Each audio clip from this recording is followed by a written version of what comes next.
Päkapikk Juss täidab ülesannet. Oli ilus lumine päev.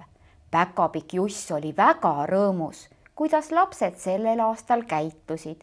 Siis ta läks jõuluvana juurde, et rääkida head uudist. Lapsed ei ole see aasta ühtegi pahandust teinud, ütles Päkapikk Juss. Jõuluvana ütles, sellised tublid lapsed. Igale lapsele võiks šokolaadi anda. Või mis sa arvad, Päkapikk Juss? Päkapikk Juss vastas, jõuluvana, see on hea mõte. Päkapikk Juss, kas sa saad viia öösel kõigile sussi sisse šokolaadi? Küsis jõuluvana.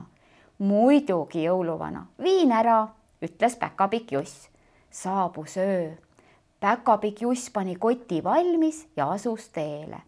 Kohe, kui ülesanne täidetud sai, andis Päkapikk Juss sellest jõuluvanale teada.